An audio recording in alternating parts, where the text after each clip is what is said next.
puisque vous avez fait quand même l'effort de vous déplacer. Alors vous parliez de l'affiche qui est derrière, donc c'est l'affiche officielle pour la candidature, puisque je me présente comme députée pour la France Insoumise et que Thibault Fontaine se présente en tant que suppléant. Donc on a décidé de faire des réunions à peu près dans chaque chef-lieu de canton pour déjà présenter nos personnes, parce qu'aller mettre un bulletin de vote c'est bien gentil, mais il faut quand même savoir qui est-ce qu'on a en face. Et puis comme disait monsieur, un peu quelles idées ces personnes-là défendent. Bon, vous devez vous en douter un petit peu, puisque vous avez déjà vu les interventions de Jean-Luc Mélenchon. Donc il y a une constante et qui va nous guider tout le long. On a un programme qui s'appelle l'Avenir en commun, et nous ce qu'on veut c'est appliquer ce programme. Donc c'est pas une question de personne, c'est pas Pierre, Paul ou Jacques, notre ligne elle est unique, elle est sans faille depuis le départ, et elle colle à ce programme.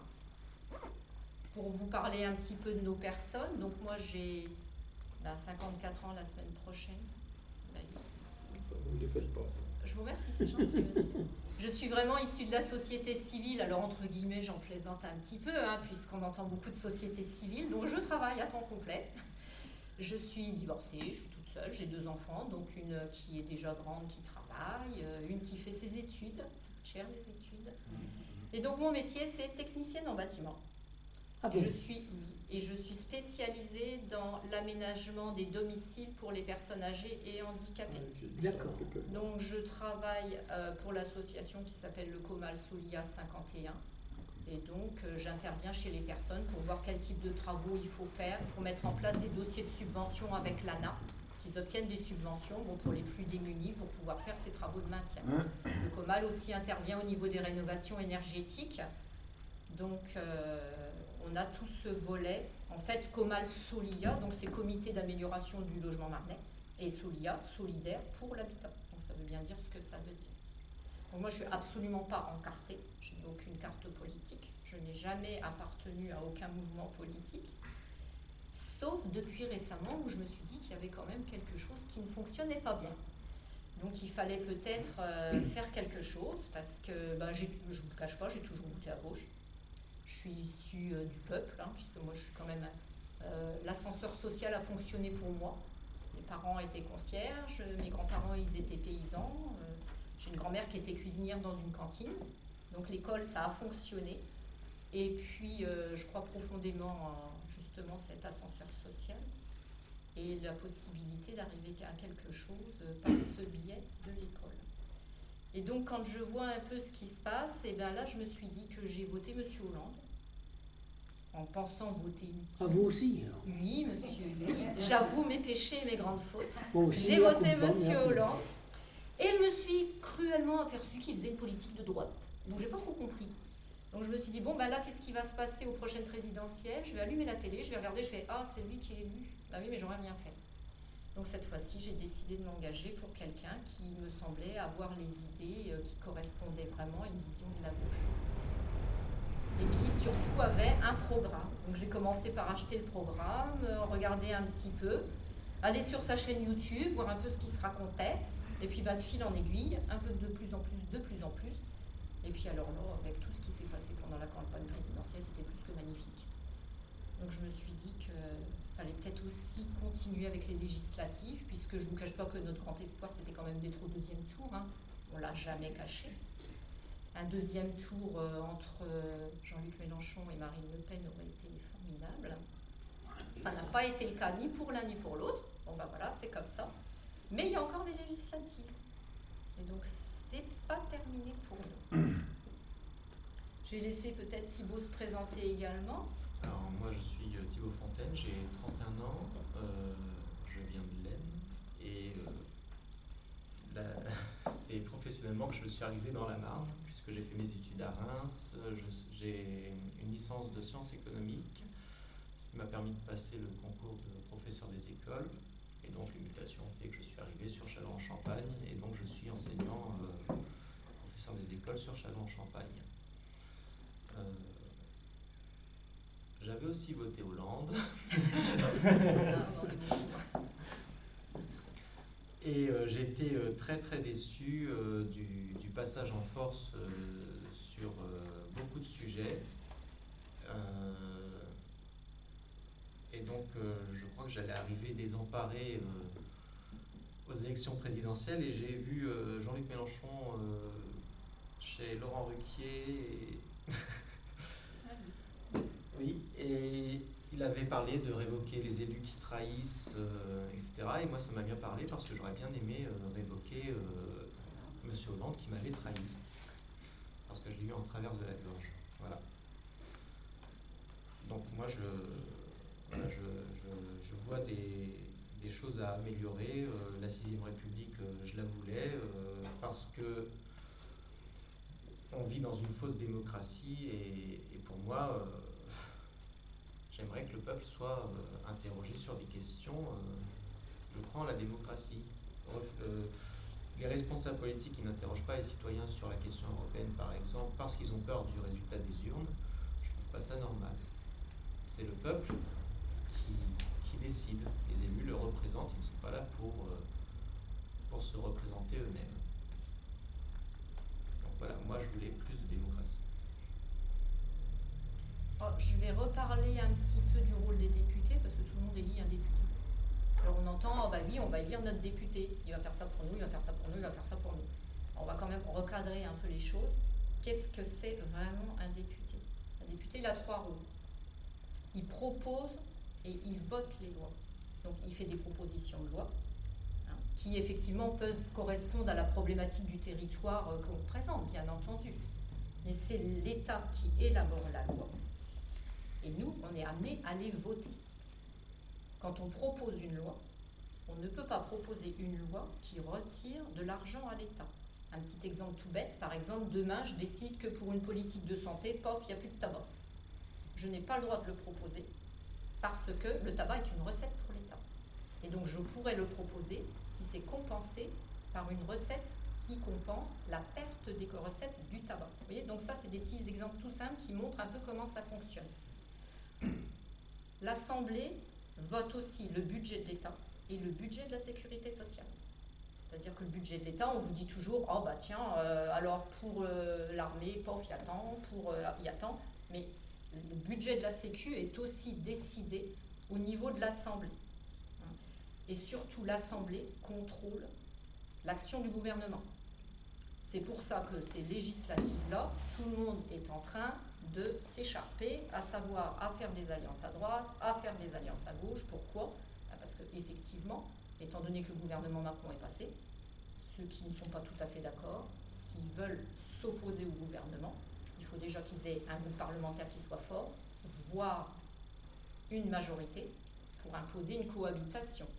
Parce que là, on est en train de vous dire qu'il y a une cohabitation avec un Premier ministre de droite. Bon, étant donné qu'il a les mêmes idées, ça ne peut pas être trop difficile de cohabiter avec soi-même. Mais bon, c'est tout. Après, chacun dit comme il veut. Donc le gouvernement Macron, je peux vous dépeindre ça en 2 temps, parce que pour l'instant, c'est tout beau. C'est vrai, hein, il a beaucoup de gens issus de la société civile. Enfin, on remarquera quand même que les gens issus de la société civile, ils ne sont pas issus, ils ne sont pas techniciens bâtiments ou ils ne sont pas instituteurs. Tous ceux qu'il a proposés comme députés, puisqu'il est en train de faire ses investitures. Vous avez déjà une grande partie des gens du PS qui sont partis là-bas. Après, il y a une grande partie, puisqu'il est soi-disant centriste quand même, une grande partie aussi des Républicains Pouf qui s'est présentée. Et puis les gens de la société civile, qui ont bien voulu y aller. Et d'autant ceux qui ne savaient pas qu'ils étaient investis puis qui l'ont appris dans le journal. Donc ça, c'est autre chose. Nous, les investitures, ça ne s'est pas passé comme ça. On a postulé, ils ont décortiqué, il y a eu un comité qui s'est réuni, et après, ils ont décidé oui, non, oui, non, oui, non, et donc les investitures. Donc nous, au jour d'aujourd'hui, on a 776 personnes sur chaque circonscription. Au colloque de samedi, il nous manquait une personne sur Wallis et Futuna. Donc normalement, c'est bouclé, c'est bon, on a ce qu'il faut. Et donc, égalité de parité homme-femme. Et puis je vous reparlerai un petit peu des catégories socio-professionnelles des gens qu'on a présentés donc, comme députés, dont certains sont des chômeurs et des précaires. Il n'y a pas de raison que quelqu'un qui est au chômage ne puisse pas aller défendre et voter les lois. Il est aussi habilité qu'un autre. Ce n'est pas toujours des gens qui sortent de l'EDA ou des gens qui sont des politiques professionnels qui doivent représenter le peuple. Vous ne pouvez pas représenter le peuple déjà quand vous ne savez même pas comment il vit. Moi, c'est mon opinion. Donc, voilà. Ça n'empêche que moi, n'est-ce pas? Donc en ce qui concerne la loi, le gouvernement de M. Macron, ce dont il faut bien avoir conscience, c'est qu'on le taxe de progressiste, mais libéral. Donc libéral, ça veut dire libéralisation à tous les niveaux.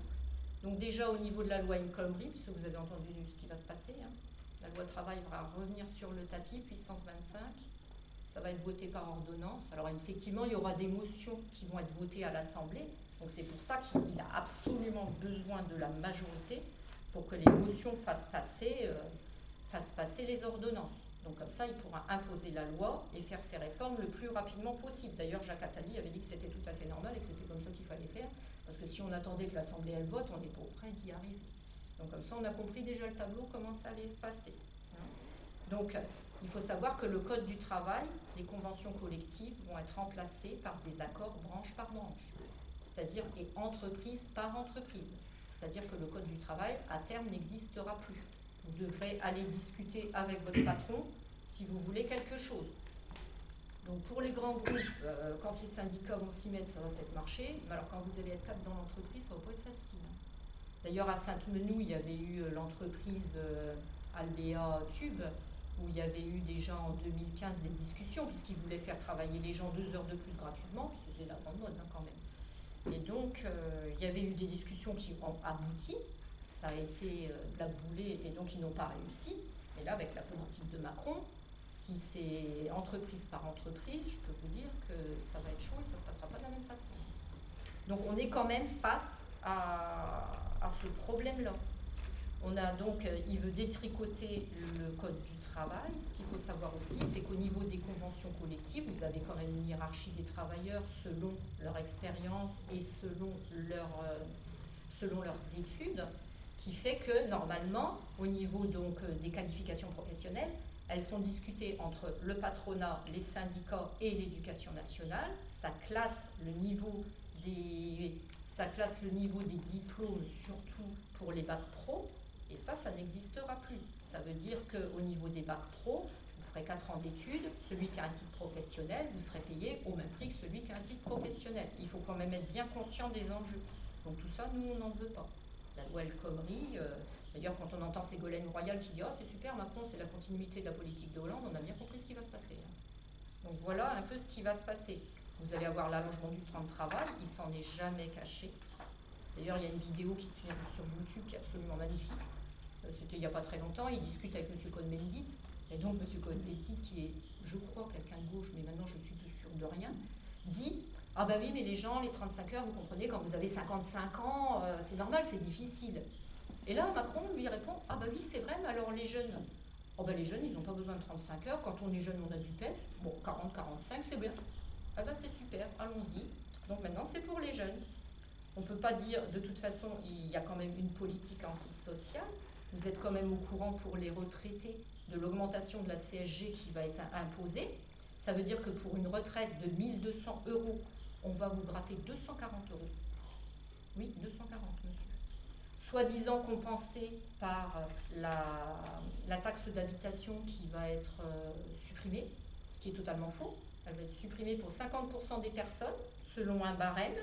Donc il est clair et net que ceux qui ont des retraites relativement aisées, alors là je vous parle de 200 € pour ceux qui ont 1200, hein, et ceux qui ont 1700 ou 1800, ça va être 300, 350, enfin voilà. Et ceux-là, par contre, la taxe d'habitation, ils seront au-dessus des plafonds, donc ils vont la payer, il n'y a pas de souci. Et donc tout est comme ça. Il a quand même une politique qui est anti-écologiste. Alors là, effectivement, on peut quand même s'interroger sur le fait que M. Hulot vient de rejoindre le gouvernement, les bras mentons. Il a toujours soutenu Jean-Luc Mélenchon en disant que c'était le meilleur écologiste. Ah bah maintenant, il n'y en a plus. Donc c'est, je sais pas, on vit sur une autre planète, ou on est dans un mouvement... je sais pas ce qui se passe en ce moment. Alors franchement, c'est à tous les étages et c'est tout le temps. Donc la politique anti-écologique, c'est quand même, M. Macron veut recaréner les 19 réacteurs pour une durée encore de 60 ans. Donc c'est reparti. Donc après, je ne sais pas si ici certains sont sensibles au niveau des réacteurs nucléaires. On a toujours tendance à croire que c'est chez le voisin. Je vous rappelle que par ici, le nuage de Tchernobyl n'a pas été une légende et il ne s'est pas arrêté à la frontière. Donc ça veut dire que quand on recarène, si un jour il y a un problème, comme il y a eu à la tempête de 99, le réacteur de Blaye où l'eau a commencé à monter, ils ont eu peur. On n'est pas à l'abri de ce genre de choses non plus. Et puis donc, le dernier point qui est quand même, je dirais, last but not least, c'est l'Europe. Parce que Macron, il est super pour l'Europe. De l'Europe, de l'Europe, de l'Europe. D'ailleurs, on nous a dit que Angela Merkel, elle a reçu avec un tailleur rose tellement elle était contente que c'était lui. Alors oui, effectivement, M. Juncker nous a déjà dit que les Français, il faut qu'ils s'attendent déjà à avoir un petit peu serré la ceinture, comme si c'était pas assez. Et donc, on va aller, donc il faut savoir que le Premier ministre est un germanophile convaincu, donc quelqu'un qui aime l'Allemagne. Et donc c'est pour ça que Mme Merkel frétille de joie à l'idée d'avoir le gouvernement Macron et M. Édouard, je ne sais plus son nom d'ailleurs. Merci, je vous remercie, parce que je pense que ça c'est pareil. Et donc voilà où on en est maintenant. Donc ça, je vous ai bien à peu près brossé le tableau de ce qui nous attend. Parce que l'Europe, c'est bien gentil, mais on va aller de plus en plus vers la libéralisation de tout. L'Europe nous impose aussi moins de services publics, nous impose donc la politique de ruralité que vous avez maintenant avec les coupes sombres dans les services publics, ça vient quand même de là. Quand on dit que l'Europe décide, on ne peut pas dire le contraire. C'est vrai que l'Europe décide, c'est difficile de faire sans elle. Et c'est pour ça que nous avions donc ce qu'on disait un plan A, où on voulait rediscuter des traités. Je reste convaincue que ce que dit M. Mélenchon est vrai. C'est-à-dire qu'au jour d'aujourd'hui, la France est quand même une grande puissance. Et aller s'asseoir en face de Mme Merkel, comme il le dit lui-même, en lui disant « donnez-moi le papier et moi je le signe comme vous voulez », c'est pas vrai qu'on a discuté. Je suis convaincue que ce n'est pas vrai. C'est pas facile de discuter, mais on peut mettre quelque chose dans la balance. On est quand même une grande puissance. Il y a de l'argent en France. Il est mal distribué, il est mal réparti, mais il y a de l'argent. Et demain, si la France se retire de l'Europe, il n'y a pas d'Europe. On a déjà perdu les Anglais. Si en plus on perd les Français, c'est fini. Et la meilleure preuve, c'est que déjà, Mme Merkel a commencé à dire « Ah oui, mais on va peut-être revoir un peu la directive des travailleurs détachés. » Oui, finalement, parce qu'elle a senti le vent du boulet Mélenchon-Le Pen, et là, ils ont eu un petit peu la trouille. Parce que ceux qui voulaient quitter l'Europe, c'était quand même bien Mme Le Pen et M. Mélenchon. Mme Le Pen voulait la quitter. Enfin, on ne savait plus à la fin si vraiment elle voulait la quitter ou pas. On ne savait plus trop. Le franc, pas le franc, enfin, je sais pas, c'est tout. M. Mélenchon avait quand même un plan bien construit par rapport à ça. Donc la renégociation des traités est indispensable, parce que sinon on va se faire manger comme la Grèce, comme l'Espagne, comme l'Italie, comme le Portugal, comme tout le monde. Parce qu'on fait partie quand même de la zone méditerranéenne, donc la prochaine c'est pour nous. Donc c'est comme ça que ça va se passer. Donc par rapport également, ce qu'il faut savoir, c'est que d'ores et déjà, le gouvernement Macron a décidé une baisse de 50 milliards sur le budget de l'État, ce qui paraît qu'il faut faire des économies. Donc les 50 milliards, c'est le budget de l'éducation nationale. Je ne veux pas dire par là que c'est eux qui n'auront pas de sous, mais ça représente cette enveloppe-là quand même. Donc voilà où on en est. Je voulais juste vous faire un petit topo là-dessus. Alors nous, l'objectif de M. Mélenchon, il ne l'a pas caché, c'est d'avoir un maximum de députés à l'Assemblée pour contrer tout ça. Pour contrer tout ça, parce que je ne vous cache pas qu'à mon avis, la droite ne va rien contrer du tout. Parce que de toute façon, les propositions de M. Fillon étaient quasiment les mêmes. Quand on parle du temps de travail, de l'allongement, de la durée des cotisations, des retraites qui sont de l'âge de retraite qui recule, les propositions étaient les mêmes. Quand M. Barouin dit que pour les législatives, il tient ses troupes, c'est tout à fait normal, puisque de toute façon, c'est tout le monde voté dans le même sens. Tout le monde dans le même sens, pour le capital et pour les actionnaires. Puisqu'aujourd'hui, c'est quand même ça. Il faut bien en avoir conscience. L'argent qui circule, il n'est pas pour les travailleurs. L'argent qui circule, il est pour alimenter les actionnaires. On est quand même le pays d'Europe qui verse le plus de dividendes aux actionnaires. On ferme des entreprises. Ici, vous avez une entreprise, c'est la seule. Si demain, ils décident un plan de mettre tout le monde dehors pour aller en Pologne ou je ne sais trop où, ils auront leurs dividendes, il n'y a pas de souci. Les actionnaires toucheront leur argent. Après, ceux qu'il faudra recaser, ça sera une autre histoire. On verra comment on fait. On a vu à Whirlpool. Monsieur Macron a dit à Whirlpool, vous pouvez regarder, ça a été retransmis partout, je n'empêcherai jamais une entreprise de délocaliser. C'est magnifique. Mais je vais vous former à faire autre chose. Ah oui, mais quoi? Ça, on ne sait pas. Il va les former, il va leur apprendre. Ça, on ne sait pas trop. Mais c'est pas grave, il trouvera peut-être. Donc voilà le tableau qu'on nous propose. Et voilà le tableau dont nous ne voulons pas du tout. Donc nous, on veut une cohabitation. Bon, l'ambition de M. Mélenchon, effectivement, est d'être Premier ministre. On peut considérer que c'est une ambition. On peut considérer que c'est réaliste et que ce sera la seule force d'opposition qui peut vraiment s'opposer à tout ça. Parce que là, pour l'instant, on vous a présenté en disant qu'il y a une cohabitation avec quelqu'un de droite. Cohabitation. Oui, avec quelqu'un de droite. Enfin, ce monsieur, quand même, il a voté une motion contre la transparence politique. C'est quand même quelqu'un qui a refusé de faire sa déclaration de patrimoine. Sa déclaration de patrimoine a été mise en ligne, elle est magnifique. Combien coûte votre résidence principale? Il a mis « je ne sais pas ». Ça, c'est super. Après, quand on lui pose « est-ce que vous avez des revenus capitaux immobiliers, dividendes, nana ?» je ne comprends pas la question. Et donc, c'est ce monsieur qui va gouverner. Il est contre la transparence politique, il a voté contre le compte pénibilité. Bonjour monsieur. Il a voté contre le tiers payant, contre la transition énergétique. Et alors, magnifique, madame, il a voté contre l'égalité homme-femme. Donc, c'est bien. Donc, voilà ce qu'on nous propose.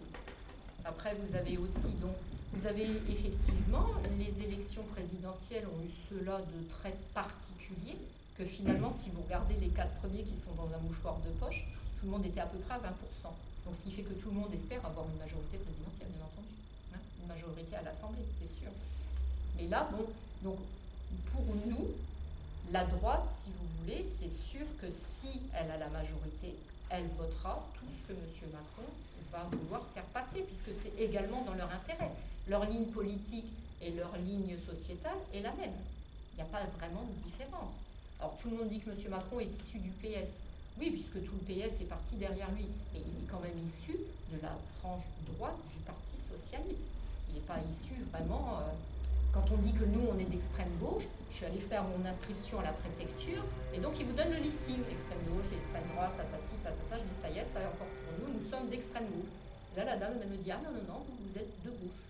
Donc je rappelle à tout le monde que nous ne sommes pas d'extrême gauche. Nous sommes de gauche. Et finalement, je commence à me demander si on n'est pas les seuls à être de gauche. Donc vous avez la droite, vous avez le Parti socialiste qui va vouloir également des sièges. Hein. Je n'ai rien contre M. Namur. Il a l'air d'un homme charmant. Ouais, je l'ai croisé plusieurs fois sur le marché. Il est avenant, etc. Mais bon, je suis désolée de dire que le Parti socialiste, au jour d'aujourd'hui, déjà, c'est M. Hamon qui avait été investi. Hein. M. Hamon, pour l'instant, on ne voit plus. On ne sait pas où il est. Il a disparu. Et puis, quelle ligne politique et quel programme il propose vraiment? Bah, pour l'instant, on n'en a pas vu. On n'en a pas vu. C'est vrai que c'est pas gentil ce que je suis en train de dire, mais c'est la réalité. Puis M. Namur, j'ai rien contre lui, mais bon, et là je vais pas être gentil du tout, mais au départ il soutenait M. Valls, après bon, il a soutenu M. Hamon, après il a appelé à voter M. Macron, ben, maintenant, voilà, donc c'est un petit peu... Macron, il a été obligé, moi aussi j'ai voté M. Macron, j'étais obligé. Oui, pas bien ça. J'étais obligé, j'ai pas le choix. Non, on a toujours le choix, monsieur. On a toujours le choix. Bah, non, quand il faut éviter le pire... Bah oui, j'étais bloqué, moi je voulais pas du gars là, qui a inventé Uber et tout ça, là, les gens maintenant ils sont esclaves là, et ils font je sais pas combien d'heures par mois là pour s'en sortir, tout ça c'était du vent tout ça. Le malheur qu'il y a eu, si vous voulez, c'est que les gens, déjà au niveau, si vous voulez, il y a eu énormément d'abstention même au premier tour. Oui, les gens ne se sont pas déplacés en pensant que les autres allaient faire le boulot. Manque de chance, ça s'est pas passé comme ça. Après, ce qui s'est passé aussi, et il faut reconnaître, c'est qu'il y a eu un matraquage médiatique sans précédent quand même. Quand vous allumiez la télé, alors c'est soit il était jeune, il était beau, soit il était tout on le présente systématiquement en couple avec une histoire tellement romantique, etc. Hein, mais on a quand même un peu louvoyé sur les aspects réels de la politique qui voulait nous imposer. Moi, je suis beaucoup sur BFM TV parce que pas du tout parce que je les apprécie, mais parce que justement on entend bien l'air du temps, il a été imposé par les médias. J'ai regardé l'émission C'est à vous avec Bruce Toussaint, il était très gêné quand on lui a répété 3 fois que M. Macron est un pur produit médiatique. Il a fait une campagne à l'américaine, il sait très bien comment ça fonctionne et il sait très bien adapter son discours par rapport à ce que les gens veulent entendre. Il faut savoir qu'aux États-Unis, c'est comme ça. Hein. Aux États-Unis, c'est un jour c'est blanc, un jour c'est noir, parce qu'on adapte toujours son discours. Là, il est en train de nous noyer le poisson avec la transparence, le fait que justement, il veut plus de moralité, il veut plus ci, il veut plus ça. C'est quand même quelqu'un qu'a vendu Alstom et SFR. Madame Le Pen a dit qu'il avait vendu SFR, il a dit que c'était faux, il a vendu SFR, c'est vrai. Il a vendu SFR à M. Drahi. Et M. Drahi est un de ses principaux, conseillers. Donc il nous noie le poisson, mais je suis désolée de dire que c'est vrai. Et il n'a pas fini de démanteler l'appareil d'État. Et ça, nous, on n'est pas d'accord. On ne veut pas que tout le fleuron de la France parte à l'étranger. Le port de Saint-Nazaire a été vendu. Le port de Saint-Nazaire a du boulot pour 10 ans. On l'a vendu aux Italiens. On a vendu le carnet de commandes. Comment ça peut se faire, des choses pareilles? Il y a du boulot pour 10 ans. Ça appartenait à un gars, je ne sais plus quelle entreprise, qui a fait faillite.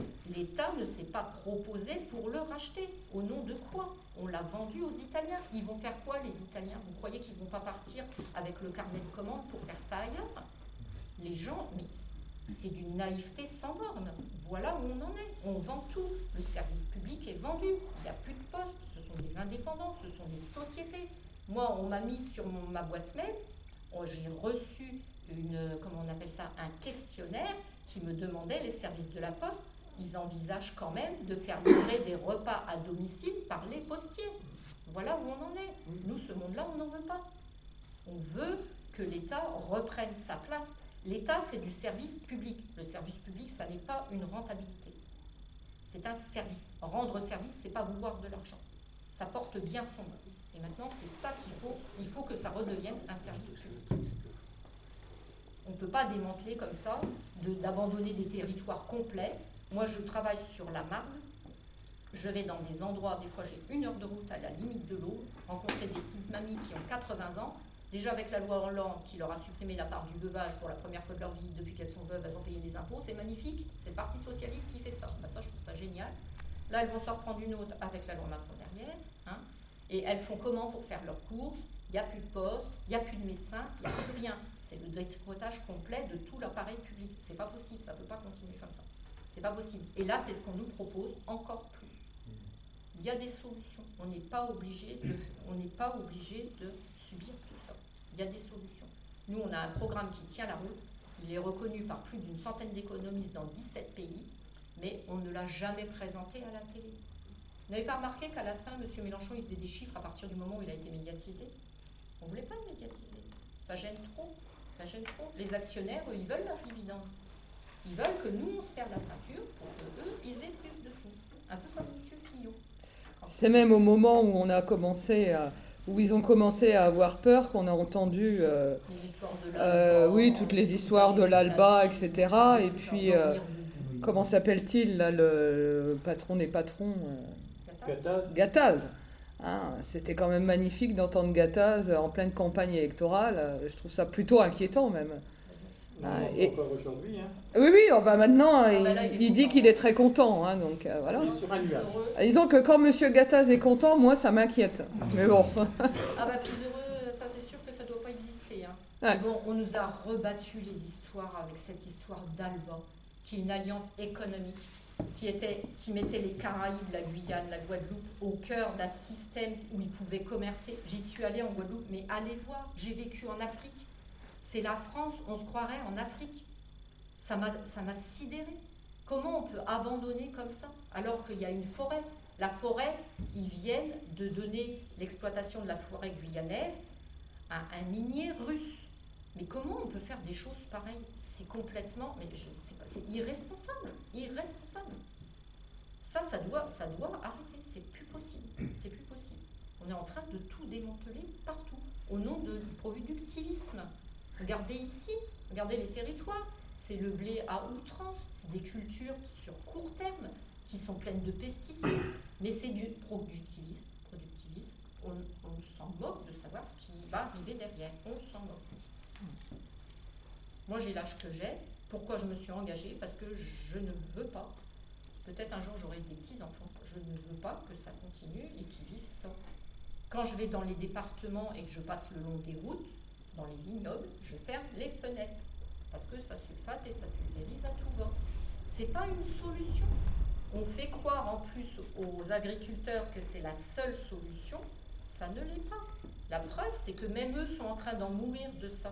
Entre Oui. ceux qui se suicident et ceux qui attrapent des cancers avec tout ce qu'ils mettent dans les champs, même eux sont en train d'en pâtir. Quand vous voyez aujourd'hui des fermes de 1000 vaches, mais ça ressemble à quoi ça? Des fermes de 1000 veaux, c'est du grand n'importe quoi. Qu'est-ce que c'est que cette productivité à outrance? D'où on a besoin de 1000 vaches, 1000 veaux, et vas-y les veaux, et vas-y. Et les foresteries.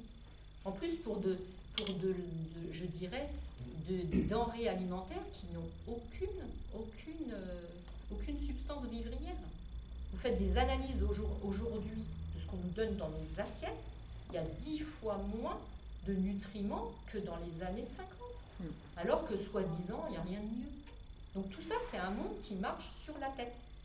L'espoir de M. Mélenchon était quand même pour les présidentielles qu'on soit une grande puissance qui montre qu'on peut faire d'autres choses. Notre espoir n'est pas perdu. Je serais trop contente d'être dans l'Assemblée pour un peu les titiller, vous voyez, et présenter des lois. Parce que nous aussi, il faut qu'on aille présenter des projets de loi pour contrecarrer tout ça.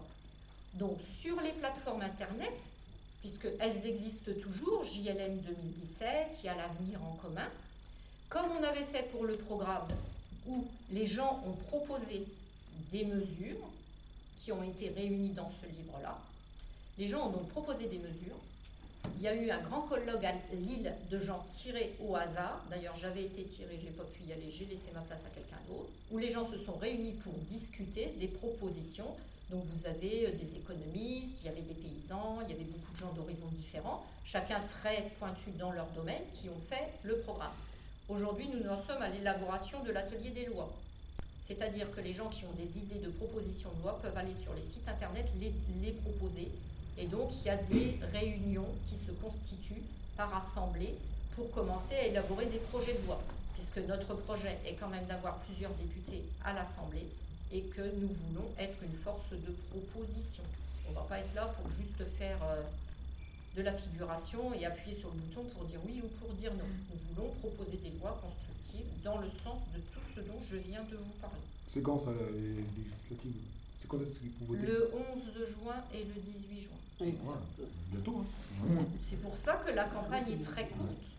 Elle était 6 semaines après les présidentielles. Donc le temps que les investitures soient faites, le temps que vous receviez le matériel, il nous reste 4 semaines. Oui, ça fait court. Oui, Juste monsieur. une question. Juste par rapport à ça, ça veut dire que donc la France Insoumise est officiellement devenue un parti? Non, nous sommes un mouvement. C'est Nous ne toujours un sommes pas un mouvement. parti politique. Ce qui veut dire qu'au niveau des personnes qui se présentent comme députés, vous avez dû d'ailleurs en entendre parler, puisque la presse est toujours tellement contente de discuter.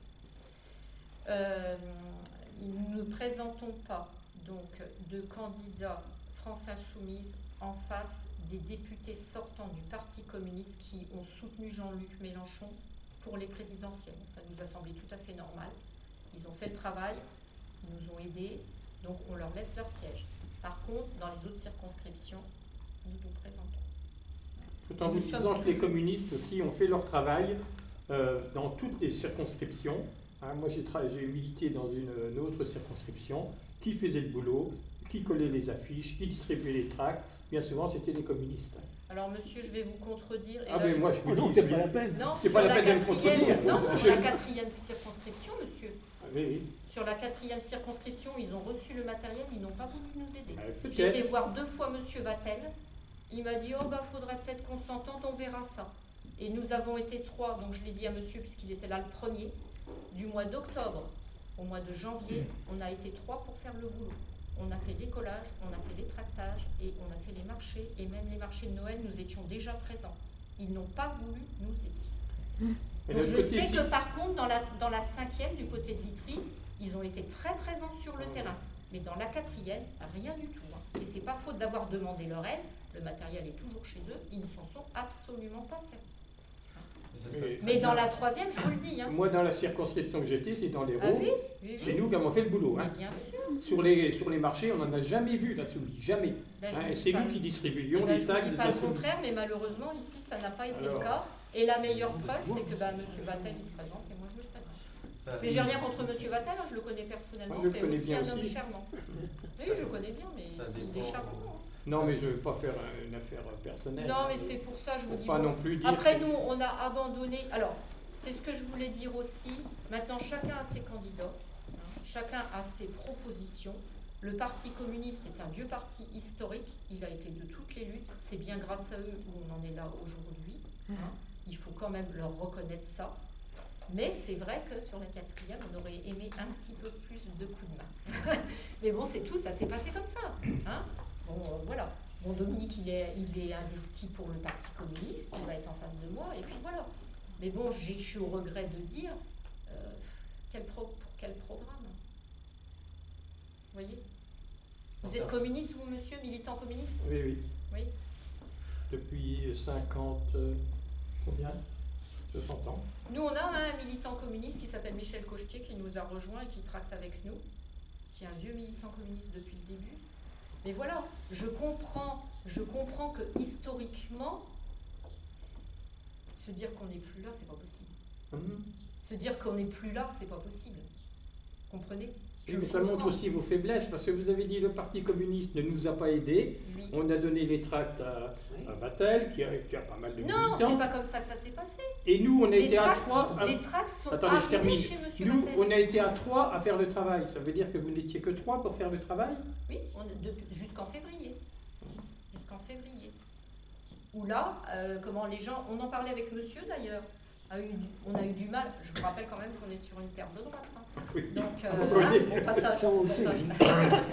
Mais bon, non, on a été 3 au départ. Agnès a longtemps tracté toute seule dans son coin sans savoir qu'il y avait quelqu'un d'autre. Peut-être qu'effectivement, vous, la force que vous avez, monsieur, c'est que vous êtes un parti politique. Nous, on est un mouvement.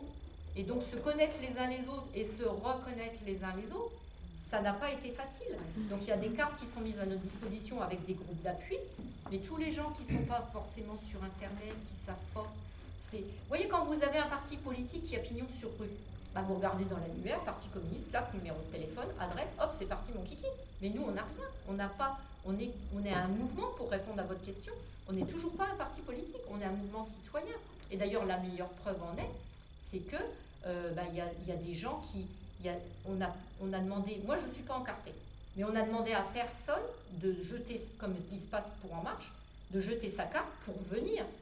Hein. Dans les députés qui se présentent, il y a des communistes, il y a des gens du Parti socialiste, il y a des militants CGT, il y a des militants écologistes. C'est pas pour ça qu'on leur dit « Ah ben non, maintenant vous êtes France Insoumise, votre carte du parti, clac, clac, terminé, c'est nous. Hein. » On n'est pas un parti politique.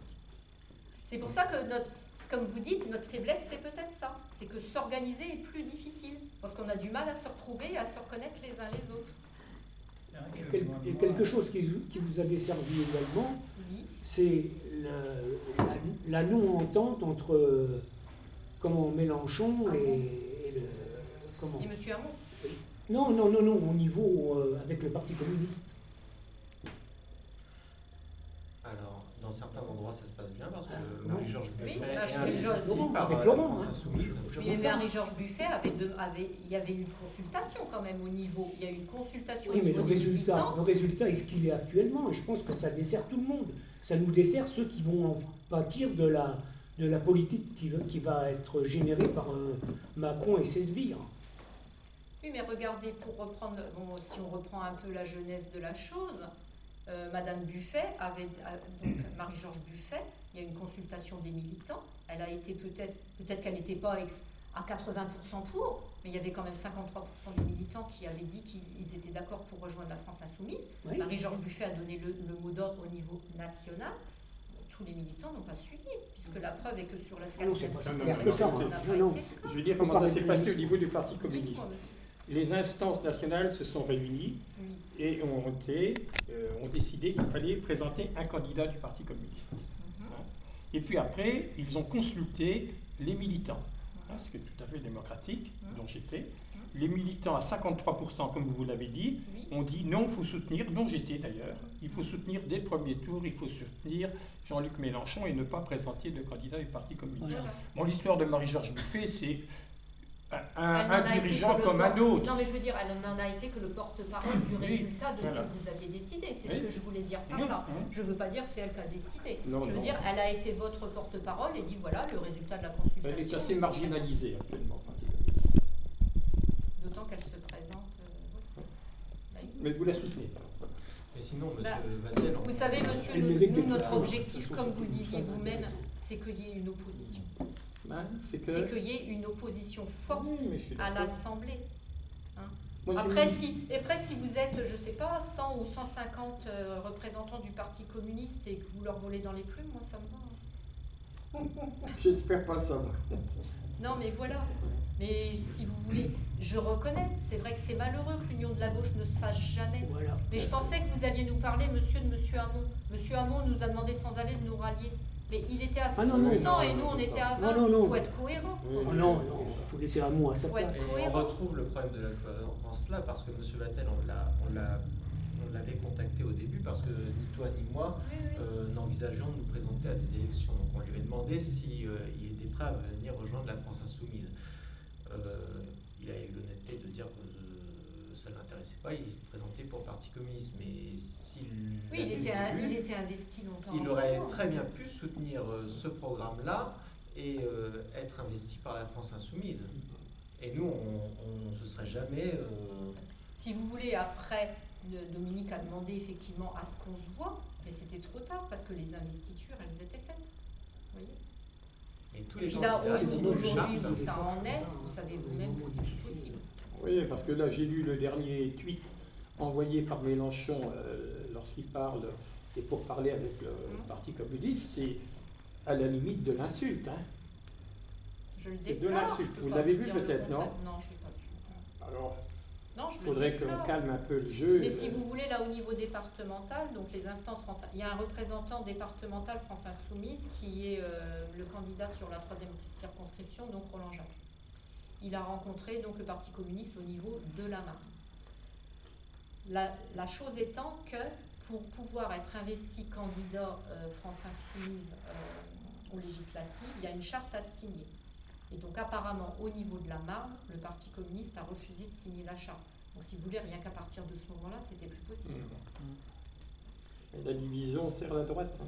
Mais je sais bien, je ne peux pas vous dire le contraire. Je ne peux pas vous dire le contraire. Et la charte, c'est s'engager contre la corruption et appliquer le programme sur lequel on a été élu. C'est ça. Si vous voulez, parce que après, pour les militants communistes, je dirais, bon, signer la charte implique quand même d'appliquer le programme et de voter dans le sens de la France insoumise. Donc ça veut dire que vous, si à côté le parti vous dit autre chose, vous comprenez bien que c'est en porte-à-faux. Il faut avoir une cohérence et être linéaire dans ce qu'on propose. Vous comprenez ce que je veux dire? Nous, on a un programme, on s'y tient, c'est linéaire depuis le départ. Oui, mais quand on fait une union, il faut arriver à faire des concessions. Je suis d'accord avec vous. Oui, on fait et une union. Justement, il n'y a pas eu d'union. On fait une union, mais vous viendrez sur nos positions de A à Z. Sinon, c'est pas possible. On ne fait pas l'union, en fait, c'est comme ça. C'est pas enfin, possible. là, sur les circos, dernière nouvelle quand même, alors vous allez me dire si c'est vrai ou pas, vous avez fait union avec le Parti Socialiste dans la Marne. C'est vrai. Et les positions, n'importe qui. Sauf sur la 4e. Pour proposer ses positions. Pas dans la 4e, si, non, il n'y a pas d'union dans la 4e parce que M. Vattel a considéré que Rudy Namur était un balsiste et donc il était hors de question de faire. Oui, puis Rudy Namur, je peux vous dire, vous le savez peut-être, il a essayé d'avoir comme suppléant un macroniste. Hein. Je ne sais pas si vous le savez, ça. Bah, écoutez, je l'ai évoqué tout à l'heure en disant qu'il avait été... Ils étaient le macroniste. Il avait dit que ça serait bien, j'ai un macroniste, et puis ça ne s'est pas fait, quoi. Hein. Mais... Voilà, donc je ne sais pas qui est son suppléant. C'était sa volonté. Et donc, effectivement, vous avez fait quand même alliance avec le PS, donc vous avez su faire des alliances. Vous avez su faire des alliances puisque vous avez fait alliance avec le PS.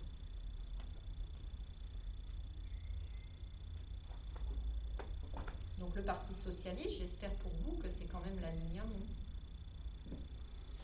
Oui, je ne suis pas ça de très près. Moi, non, mais vous voyez, monsieur, vous êtes en train de dire qu'on n'a pas été capable de s'associer, alors que finalement, on est à peu près sur la même ligne.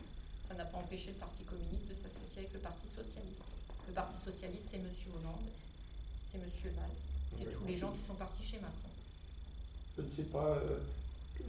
J'ai vu ça dans la presse. Oui, oui, moi aussi. Ils sont associés dans... Non, ils ne se sont pas associés. Non, ils ne se sont pas associés. Vous êtes partagés les circonscriptions, c'est différent. De toute façon, c'est des circonscriptions perdues, alors, vous savez. Ah, ben oui, On alors peut le dire pourquoi entre nous. Hein. Non, moi je ne crois rien n'est jamais perdu dans la vie. Mais là, c'est sûr qu'elles vont être perdues. Si vous connaissez la... Non, mais... Hein, non, mais moi, j'ai toujours de l'espoir de tout, vous savez, monsieur. Donc j'ai tendance à croire que rien n'est perdu dans la vie. ah, Mais je déplore, par rapport à ce que vous venez de me dire, que effectivement, le PC s'est entendu avec le PS pour le partage de la Marne. je pense pas n'importe quelle partie du PS. Hein. Je n'ai pas regardé ça de près, mais je pense que les... parce que par exemple, il y a quelqu'un, vous savez qu'au PS, et on pourrait faire équipe avec lui, c'est Berthiaud. Oui, seulement M. Berthiaud, justement, pour M. Berthiaud, il a réuni M. Namur dans les pattes. Et puis, effectivement, M. Berthiaud, il était pour Hamon dès le départ. Hein. Oui. Il était. Mais moi, je le suis. Mais il n'a pas été adoubé par son parti. Oui, je le suis sur Internet. Il est sur les bien sûr. Il est sur les positions de le Mélenchon. Je le connais personnellement. Oui, mais vous savez comment est l'appareil du parti. Oui, donc vous nous disiez, oui, nous on est un mouvement. Les partis, c'est comme ça. C'est toi qui y vas. Puis ça n'a pas été lui. Alors je sais pas, il y avait une histoire de question. Oui, il a été battu de 2-3 voix par Namur, hein, c'est tout. Oui, mais c'est la loi du... Vous avez vu, nous, on a été battus de 600 000 voix. Namur est gentil, on le voit partout, porte bien la cravate. Allez, il ne faut pas... Voilà. Vous avez vu, moi j'ai mis des talons, j'essaye de bien porter les talons. C'est pas des vrais talons. Hein. Je suis technicienne bâtiment, monsieur, hein, je fais des efforts quand même. Vous n'êtes pas venu en tenue de travail quand même. Hein. Ah si. Si. Si. Moi, en règle générale, j'ai quand même des chaussures un peu plus plates. Et puis un casque de temps en temps, non? Oh, je fais pas trop de surveillance de chantier. Non. Donc voilà, mes discussions, oui, constructives. Hein. C'est bien dommage quand même qu'il n'y ait pas d'entente au niveau national, et je pense que M. Mélenchon a sa responsabilité, bien que j'ai voté pour lui et que je continuerai, mais quel manque, il est pourtant très intelligent, je ne comprends pas qu'il n'y ait pas des gens autour de lui pour lui dire de calme-toi, mais quel niveau d'entente? C'est plus fort que lui, il faut que ça pète. Et puis ça pète et puis ça laisse des traces. Surtout qu'on a des moyens techniques au point de vue communication qui font que tout ça s'est rebalancé après. Il s'est bien assagi quand même. Pardon? Ah oui, il s'était bien assagi pendant la campagne. Hein. Là, il a rebalancé de là, je n'ai pas le même non plus. Oui, je suis plus vieux que lui. On a l'impression, moi j'ai suivi sa campagne, ma femme était au meeting à Paris, mon fils aussi, donc on était pour Mélenchon. Elle aussi, pour ça, on ne se cause plus d'ailleurs. Mais on est allé le voir en hologramme à Montpellier. Il y avait du monde, c'était bien agréable. Mais je trouve, par exemple, qu'il n'est pas contrôlé. Je n'ai pas l'impression qu'autour de lui, il y a des conseillers en communication qui osent lui dire, écoute Jean-Luc, ça va. Ces histoires de poèmes. Hein, son poème à chaque fois. Donc on était à Montpellier avec son hologramme, il fait son discours d'un niveau intellectuel qui n'est quand même pas très abordable pour tout le monde, hein, mais volontairement il vise très haut. On s'est fait un peu pour les intellectuels, les littéraires, etc. Tout le monde n'est pas littéraire. Et puis à la fin, il y avait une très bonne ambiance. À la fin, je vais vous lire mon poème. Il aurait pu s'en passer, ça se passait aussi bien. Hein. Un petit peu de poésie, monsieur. Oui, non, mais je ne suis pas contre. Hein. Donc pas de poème. Un peu de poésie dans un monde de brut. Ça n'intéressait plus personne. Ça a même cassé un peu l'ambiance. Il a fait le pari que les gens veulent de la cohérence dans la politique. On l'a vu dans les primaires, les gens votent pour quelque chose, puis après il va falloir négocier, puis au final on se retrouve avec ce pourquoi on n'a pas voté. Les gens en ont assez des accords d'appareil. Si on vote au présidentiel pour la sortie du nucléaire et qu'ensuite ça va être parce qu'il y a un accord avec des communistes qui refusent la sortie du nucléaire, finalement on a pu voter pour la sortie du nucléaire. Monsieur, je sais, oui, c'est un exemple, mais les gens votent pour un programme et puis ne pas le retrouver après, ou parce qu'il y a eu des accords d'appareil, ils se trouvent un peu détricotés. Les gens pour des histoires de siège finalement. Ouais. Regardez monsieur Hulot, il rentre au gouvernement. Monsieur Nicolas Hulot vient de rentrer au gouvernement comme ministre de la Transition énergétique. Oui, mais il était rentré déjà avant. Avec Ah non, Sarkozy. non, non. Avec Sarkozy, il était rentré. Non. Et puis, Merci, non, il monsieur. avait- non, non, mais si, il a claqué la porte. Non, mais lui, il est grand, Il a déjà il s'en prend pas, il claque la porte, il Les part. gens lui. ont oui, oublié c'est ce que ça. J'allais dire ce que tu dis. Les Lui, gens il est comme ça, lui. Mais il façon, n'a pas oui. été ministre à Sarkozy. Non, mais il est rentré. Sarkozy l'a appelé, il est venu quand même. Il peut être chargé de mission. Oui, Voilà, mais et puis monsieur c'est a pas raison, entendu, il est parti. il était Bah, il quand fera même pas, au gouvernement. Et Il là, fera il pas Pas recommence pareil, ça je la suis même d'accord chose. avec toi. Bah oui, il essaie, il a raison. C'est pas un mini-oui-oui. S'il voit qu'il sert à rien, il s'en va. Il s'en fout. C'est vrai que dans ce gouvernement, Oui, mais il apporte une force. Avec Pour quel- l'instant, mais je veux pourquoi dire- pas? Non, mais Quelqu'un il qui- envoie un message, surtout. Oui, mais Il et au moins envoie il essaie de faire quelque chose. Et un si ça marche pas, gouvernement qui est contre l'écologie. oui, mais il Ah, essaye. oui, oui, Ah, Il ça, je suis essaye. d'accord avec vous. Oui. C'est inconciliable. grave, c'est Inconciliable. grave, c'est inconciliable. Qu'est-ce Bah qu'il oui. espère faire? Moi, je pense Et qu'il pourquoi ils ont retardé Il d'une va foutre le journée camp, de de toute Oui, de je sais nomination qu'il des Il ministres? restera C'est pas. parce qu'ils étaient en tractation Parce avec lui. qu'il ne fera pas Alors de il paraît concession. qu'il a demandé quelque Il s'en chose. fout. il a Non, non, demandé en lui, plus, C'est pas un carriériste. je ne sais plus, Bah, justement. l'économie, il y a, je sais plus quoi, le machin social en plus, qu'il a fait ajouter. Social. On va voir la sauce que ça va donner. alors. Bah, c'est vrai que ça paraît tellement incohérent de voir Hulot là dans le gouvernement. Non, c'est pas encore. Alors, effectivement, on peut se dire, ah bah c'est bien, ça envoie un signal fort de quelque chose qui peut se passer. Mais moi, j'ai l'impression surtout que c'est jusqu'aux législatives en disant, oh, bah regardez comme il est bien, mon gouvernement, il est parfait. Oui. Continuez à voter pour moi, législative. Moi, j'y vois pas un autre message. Hein. Et il va se décourager. Moi, je vois comme on vraiment l'a pas vu, de sincérité là-dedans, comme on l'a vu aucune. dans le précédent Et après gouvernement. législatif, ça va éclater, ça peut pas tenir. Ça. Non, voilà. Alors, parce que je pense que Hulot, c'est quelqu'un de foncièrement honnête, il Ah croit ouais, en il est son droit, truc lui, et hein. tout ça. Alors, manipulé ou pas dans l'histoire, mais là, on nous sert, on nous montre une belle nappe, bien C'est fait repassée, mon gouvernement parfait, mais, C'est fait avoir. mais ça, bien sûr, c'est Mais je pense faux, que, ça. Au fond de lui-même, Qu'est-ce qu'il va pouvoir faire, etc. Ah oui. Exactement. Mais on l'a vu avec le précédent gouvernement. Il y en a qui ont été nommés ministres et qui ont démissionné parce que l'argent contrôle tout. Et donc Arnaud Montebourg il espérait changer les choses de l'intérieur, comme Nicolas Hulot va essayer de le faire. Il espère changer les choses de l'intérieur. Il va se rendre compte qu'il est bloqué face à un mur et il démissionnera. Là, de toute façon, Assez c'est une rapidement. tambouille législative. hein. Ouais, C'est mais- pour, mais c'est ça. c'est pour attirer des voix. Regardez, l'écologie est représentée, puis dans 30 Oui, ans, je suis d'accord. il ne sera plus là. On ne comprend pas qu'il s'est laissé prendre à cela. Ah, moi, franchement, ça me... Comme a dit Monsieur Mélenchon, Ah, mais c'est moi, un je crève-cœur. sais. Mais moi, je de voir je Hulot t'assure, au gouvernement. J'en aurais presque pleuré. Je Mais, me dis, c'est pas oui. possible. C'est pas possible. C'est pas possible. Vous avez un Macron en plus qui, enfin, je sais pas, qu'on n'a rien à faire de l'écologie, qui veut rétablir les choses présidentielles. C'est vrai que Qui en a l'écologie Touré était... Roux, Chasse député présidentielle, à les éléphants Ah bon de Giscard d'Estaing. Sarah, Allez, hop, vas-y. Et les diamants. à Picador, elle est nommée à Béziers. On espère faire arrêter les corridors. Ils nomment Maria Sarah. Ah, ça par contre, les corridors, non, mais attends. Donc, aussi qu'on vit là. C'est quoi ce massacre là? Non, mais c'est Non, mais on va incroyable. où là? C'est Les corridors. Mais je sais pas par exemple. Rétablir les choses présidentielles. Ouais, Bah oui. Comme je vous dis, moi je suis dans l'Hérault souvent, Mais plus on souvent en est qu'ici. où, là? c'est un Et la massacre. majorité des gens dans l'Hérault ne sont pas favorables Mais au je corridor, suis sûre. Ah oui. contrairement Mais à je ce qu'on suis pense. sûre. Regardez, la Catalogne a arrêté. On ne peut pas le faire, nous. Non, Mais c'est un mais- spectacle d'un autre C'est d'un c'est- autre c'est- c'est du siècle. massacre. C'est honteux. C'est honteux. Moi j'aime bien les corridors, mais je suis... Non, vous pouvez pas J'ai faire honte. ça. J'ai honte. Bon, bah alors, J'aime bien les corridas, mais j'ai honte. Ah non, non. C'est un beau spectacle quand même. mais- Oh non, le massacre d'un Ouais, animal comme ça dans une La bête, elle a aucune chance de s'en Non, sortir. ça c'est sûr, elle a zéro Non. chance. Certaines s'en sortent. Combien Sur le massacre total, Ouais, combien en pourcentage. Ouais, en pourcentage. Il est combien 0,2%. 10% et 90% Oh la non, voiture? oh non, une sur 1000 s'en sort. Non, Une sur 1000. Une sur 1000. Non. Ah mon Dieu. C'est très rare. Ouais. Bah oui. Non, c'est un autre temps, c'est fini. Puis je ne sais pas dans quel état ils la laissent, hein, parce qu'ils Ça l'ont doit quand même Non, ça doit piqué. Couper les etc. tendons. Non, ça doit plus des choses comme ça. Non, On c'est peut vrai. pas, on peut pas prétendre à un être humain, il doit avoir de la compassion. Non. Vous pouvez pas faire ça, c'est pas D'accord possible. avec ça. Vous pouvez pas possible. Alors déjà le chasseur. Non, moi j'ai rien Non, contre je le vais pas- chasseur, je vais pas me mais faire des c'est pas amis. pareil. Non, moi je pourrais pas le faire. Je dis Non. déjà le chasseur, épauler un animal et le tuer. Ouais. Déjà moi je pourrais pas le faire. Mais alors là, ce massacre. Non, mais là. Franchement, ça dépasse tout. Là, ça Ah, dépasse.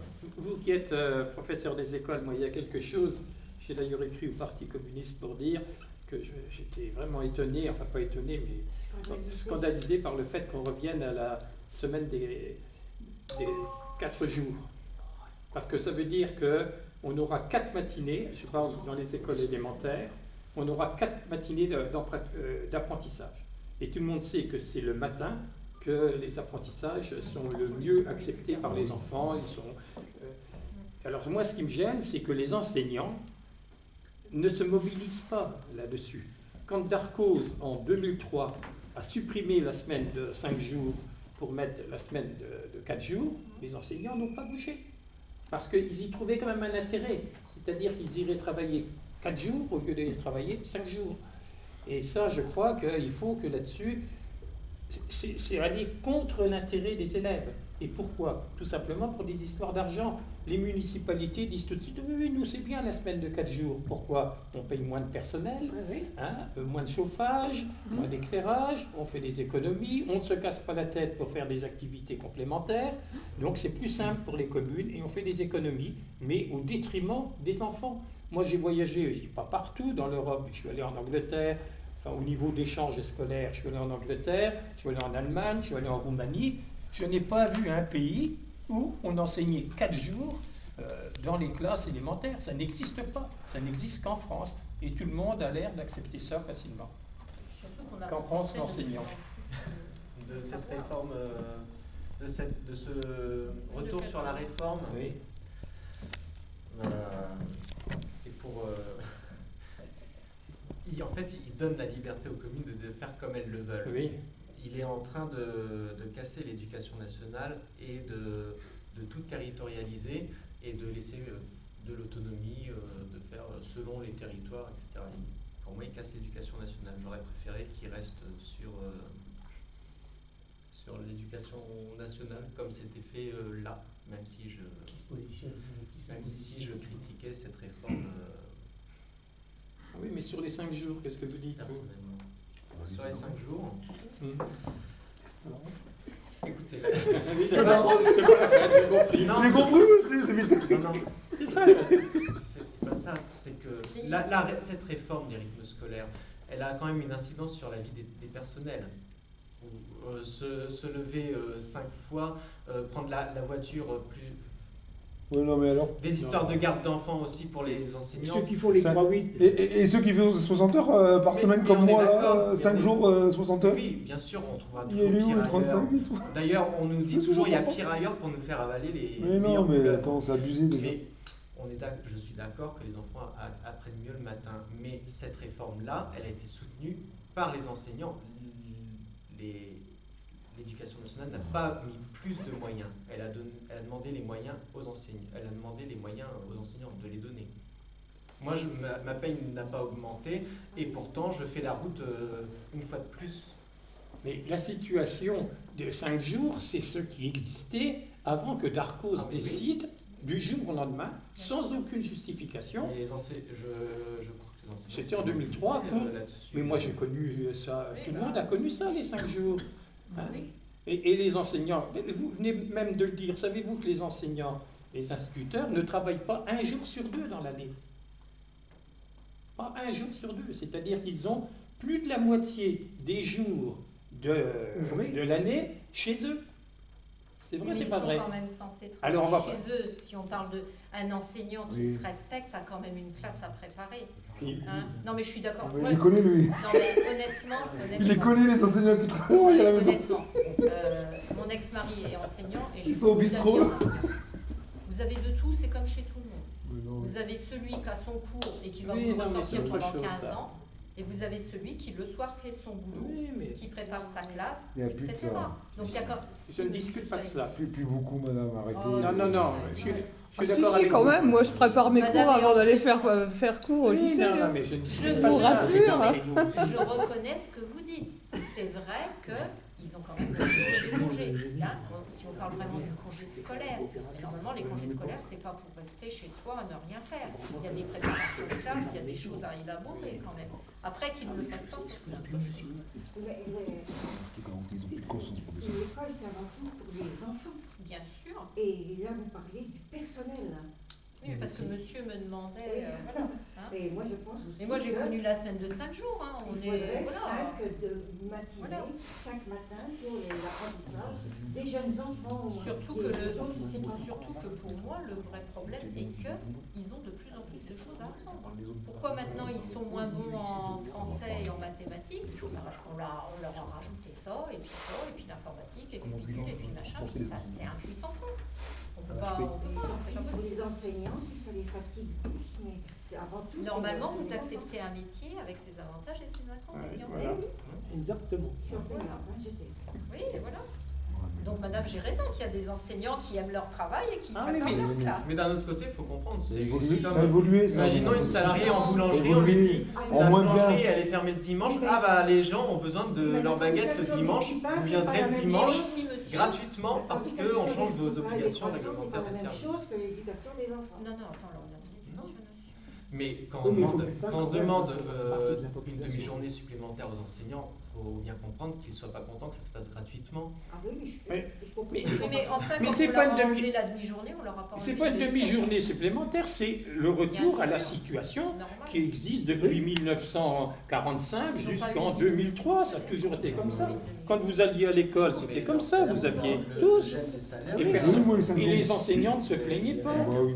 Bon, enfin, je ne veux pas non Les plus. mères de famille qui sont très satisfaites de passer le mercredi avec leurs enfants. Voilà. Mais c'était comme Mais ça. ils Ça pourraient a passer toujours le été lundi comme ça. aussi, si vous Ouais, voulez. ouais. On voilà. pourrait se limiter Après, à 3 jours. mais après, Pourquoi pas 2? les On mères peut de même famille supprimer sont- l'école On comme ça. travaille 3 jours la Ils semaine. ont aussi Non. une journée dans la Non, semaine. si on replace un peu les choses, parce que les jeunes générations ne savent peut-être pas comment ça marchait.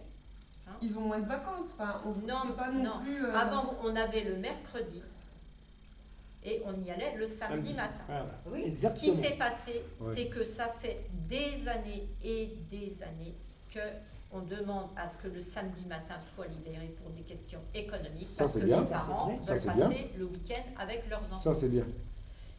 Maintenant, avec les 35 heures, il est vrai aussi qu'il y a beaucoup de femmes qui prennent les 80% et qui restent avec leurs enfants. Mais c'est vrai qu'on a concentré l'apprentissage sur 4 jours, alors qu'avant, on était quand même sur 4 jours et demi, et qu'en plus, maintenant, ils sont en activité périscolaire. Donc, c'est-à-dire qu'on leur demande d'avoir beaucoup d'apprentissage sur un temps qui est vraiment très court. C'est vrai.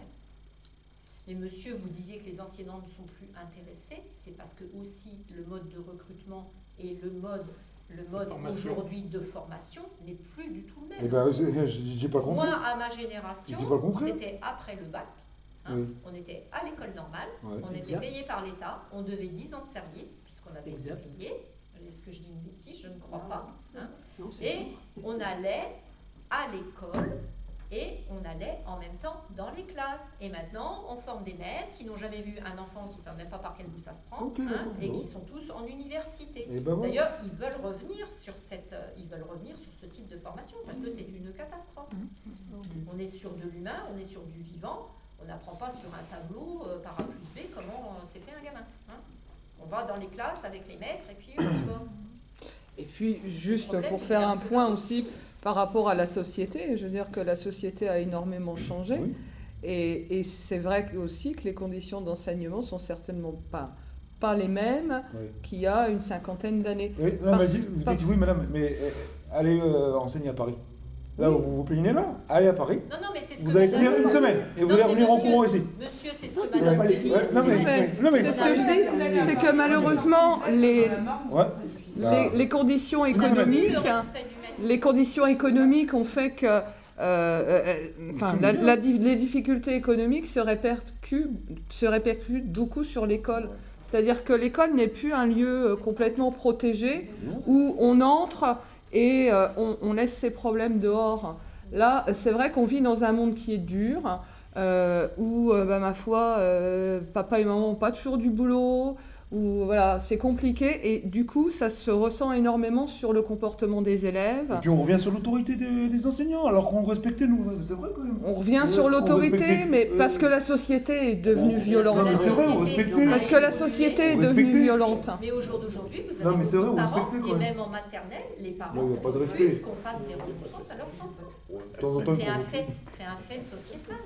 les parents refusent qu'on remette en cause leur progéniture. Mais ça, c'est une évolution de la société. Alors, qui fait qu'on n'a plus de respect pour la société. Il y a ça, et puis il y a aussi toutes les familles qui ont laissé tomber les enfants. Ah oui. Enfin, moi, je travaille dans un lycée professionnel à Châlons. On fait des réunions parents-prof. Moi, j'ai 9 classes.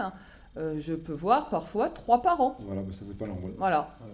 Mais bon, c'est pas normal. Moi, je suis la première à le déplorer, hein, parce qu'en plus, les 3 parents que je vois, ça va être les 3 parents d'enfants qui n'ont pas de problème, hein, bien sûr. Voilà. Mais j'ai du mal à jeter la pierre aux parents, parce que je sais aussi que ce sont des parents qui sont dans de telles difficultés, qui sont dans de tels tracas socialement. Bon, c'est vrai qu'ils pourraient faire ce geste envers leurs enfants, mais on en revient à tout ce qu'on a présenté, c'est-à-dire le type de société qu'on veut. C'est vrai que quand les gens peinent dans leur vie quotidienne, eh ben, ils ne sont pas de bons parents non plus. Ils laissent tomber les choses. Et voilà, et c'est toute une catastrophe comme ça, sociale, et l'école, elle souffre de la société. C'est une évolution sociale dont on ne veut pas, en fait. C'est pas uniquement les histoires de pauvreté, de difficultés, de non, fin de mois. c'est de désespérance aussi. Il y a aussi l'importance de la télévision. Il faut savoir que la télévision est dans la maison, on regarde la télévision, on ne communique plus avec ses enfants, il n'y a plus du tout de contact, il n'y a plus vraiment une famille. Il y a des gens, des téléspectateurs qui sont assis les uns à côté des autres, et qui avalent la télévision. Et quand on voit ce que la télévision leur envoie au niveau de la violence, etc., il ne faut pas être étonné que ces enfants soient difficiles et que les parents ne s'y intéressent pas. Hein. Ils partagent même plus le repas avec les parents, c'est ça le problème. Tu partages même plus un moment avec tes parents pour manger, tout ça. Mais ça, c'est tous des codes de société bah oui, qu'il mais faut ça, réapprendre. Vous savez, moi, mes enfants, j'ai jamais permis de téléphone à table. Ah bah c'est bien ça. Ah mais c'est bien. Là, alors là, c'est bien. Non, mais vous avez raison, mais malheureusement. Téléphone à table, ça évolue, on pioche pas dans le frigo à l'envie, enfin voilà. C'est bien. Et ça, c'est parce que c'est des évolutions de société, on devient une société à l'américaine. Mais regardez ce qu'on vous présente à la télé. Mais bah, c'est ça, c'est ça. Des feuilletons américains. On nous présente des choses. Ils sortent, hop, ils se prennent un sandwich dans le frigo, ils repartent, ils ne montrent pas leurs parents. Il y a des modèles. Des choses très drôles avec des grossièretés, de la violence, c'est super. Il y a des modèles comme ça qu'on leur envoie aux enfants. C'est vrai. C'est vrai. Mais si vous voulez, c'est pour ça, ça s'imprègne. Les gamins, ils entendent ça, ils voient ça tout le temps. Moi, des fois, je vois des trucs à la télé, mais je me dis, mais c'est pas possible. C'est pas possible. Regardez, moi, quand j'étais petite, est-ce qu'on aurait vu un cadavre sanguinolent aux informations? Non. On peut vous parler des choses sans vous le montrer en petit aparté. Il y a trop de choses. C'est trop. Du coup, on banalise la violence, on banalise tout ça. Moi, j'aurais été trop choquée, enfant, de voir même un chat éventré. Après, le débat que la télévision corrompt nos enfants, il faut aussi dédramatiser ça. C'est pas non plus... je veux dire, moi, je suis né dans les années 80, j'ai 30 ans aujourd'hui, j'ai regardé beaucoup la télé quand j'étais plus jeune. Et ça m'a pas forcément corrompu. C'est normal, t'as connu Candy, toi. À côté de ça, je tiens quand même à préciser que là, certes, aujourd'hui, il y a peut-être des contenus qui sont pas forcément très louables, mais revenez il y a une dizaine d'années en arrière, il y avait toujours des contenus qui passaient à la télévision, que ce soit sur la sexualité, que ce soit sur le langage, que ce soit qui étaient tout aussi dérangeants qu'aujourd'hui. J'ai vu certaines choses même là avec le recul, j'ai fait certains points parce que du coup j'ai étudié la question et ne serait-ce que dans la publicité, il y a quand même des choses qui ont évolué certes, mais il y avait des choses qui étaient quand même à l'époque tout aussi choquantes, voire peut-être plus subjectives autrefois qu'aujourd'hui. À côté de ça, je pense pas que tout ce qui peut être lié à l'école ou au comportement est spécialement lié à ça. Je pense surtout qu'on a vécu jusqu'à l'heure actuelle dans une utopie où on se dit que tout le monde devait être surdiplômé, que tout le monde devait être particulièrement intelligent, aller très loin dans les études. Et je pense qu'aujourd'hui, on se rend compte que c'est limité. J'ai travaillé dans un collège en tant que surveillant et je suis navré de dire ça, mais il y a des élèves qui arrivent en 5e, qui arrivent en 4e, en 3e et qui n'ont absolument rien à faire dans un collège. C'est pas que... C'est le collège unique. Voilà, c'est juste que c'est des jeunes qui... Et M. Mélenchon en a très bien parlé pendant sa campagne, on a dévalorisé les parcours professionnalisants, on a dévalorisé certaines filières au profit de d'autres. Et je pense qu'aujourd'hui, on en trouve la limite. On en trouve la limite sur des jeunes ados qui arrivent, qui sont complètement perdus parce qu'ils savent que de toute manière, ils sont oubliés par un système scolaire qui les ignore. Et en voyant le problème de ce point de vue-là, et ben on se rend compte qu'à côté de ça, les professeurs souffrent aussi de ça. Ils se retrouvent à devoir enseigner à des élèves qui n'ont pas du tout envie d'apprendre. Et avec toute la légitimité qu'ils peuvent avoir, il y a des élèves qui n'ont pas forcément envie et qui sont tout aussi légitimes à ne pas avoir envie d'apprendre. Oui, mais c'est pour ça qu'on favorise l'apprentissage. Moi, je connais des gars, les maths, tout ça, c'était pas la peine de leur parler. Par contre, tu leur apprenais un métier, c'était des cracks. Je suis tout à fait d'accord avec vous, mais justement, ce que je voudrais dire, c'est qu'actuellement, on n'est pas dans cette valorisation-là. Non. L'apprentissage, on n'a pas arrêté de nous rabâcher ça quand même, l'apprentissage. Non, pendant les 5 ans là, non. Le choix imaginé, il revient aux parents si les profs disent, au vu de ces résultats, on conseille telle filière SECPA à l'élève. Si les parents disent ah non, nous, on veut surtout pas qu'il fasse une filière. Exactement. Oui, mais SECPA, c'est réducteur. C'est que dans l'inconscient, généralement, il y a des choses qui sont très mal vues. Il y a des filières qui sont considérées comme des échecs, et du coup, les parents refusent d'y envoyer leurs enfants. Donc, du coup, pourquoi ? Parce que des établissements ont des pressions de chiffres aussi, justement. Il faut qu'on envoie tant d'élèves, il faut que tel pourcentage d'élèves obtiennent le bac, il faut que tel pourcentage d'élèves obtiennent le brevet. Et donc, en fait, on tourne en rond parce qu'on se retrouve à pousser des élèves dans des filières qui ne leur conviennent pas. Moi, j'ai vu des professeurs qui sont à regret, qui se retrouvent à faire passer des élèves, à faire passer des classes à des élèves qui ne méritent pas forcément de passer. Pourquoi ? Pour les faire sortir le plus rapidement possible